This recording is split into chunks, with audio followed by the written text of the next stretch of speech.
بسم اللہ الرحمن الرحیم۔ علم کے متوالے ایسے بھی تھے۔ شاہ ولی اللہ محدث دہلوی رحمۃ اللہ علیہ کی عمر کا آخری زمانہ تھا۔ ایک مرتبہ ان کے صاحبزادے شاہ عبدالعزیز نے درس قرآن کے دوران پانی مانگا۔ ایک طالب علم بھاگ کر ان کے گھر گیا اور کہا کہ شاہ صاحب نے پانی مانگا ہے۔ جب شاہ ولی اللہ محدث دہلوی رحمۃ اللہ علیہ نے سنا تو انہوں نے ٹھنڈی سانس لی اور کہنے لگے، افسوس، میرے خاندان سے علم کا نور اٹھا لیا گیا۔ بیوی نے کہا کہ جی آپ اتنی جلدی فیصلہ نہ کریں، میں ابھی صورتحال معلوم کر لیتی ہوں۔ چنانچہ انہوں نے گلاس میں پانی ڈالا اور اس میں سرکہ ملا دیا۔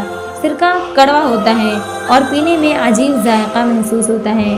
وہ طالب علم جب سرکہ ملا کر پانی لے گیا تو شاہ عبدالعزیز رحمۃ اللہ علیہ وہ پانی لے کر پی لیا اور درس قرآن دیتے رہے۔ جب درس قرآن سے فارغ ہو کر گھر آئے تو والدہ نے پوچھا، بیٹا تم نے پانی پی لیا تھا؟ عرض کیا، جی پی لیا تھا۔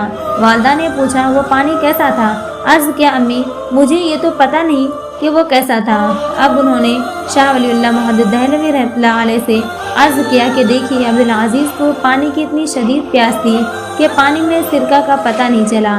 اس سے معلوم ہوا کہ انہوں نے بے ادبی کی وجہ سے نہیں پیا بلکہ اپنی ضرورت کی وجہ سے پیا، جو عین جائز تھا، ورنہ تو درس بھی نہ دے پاتے۔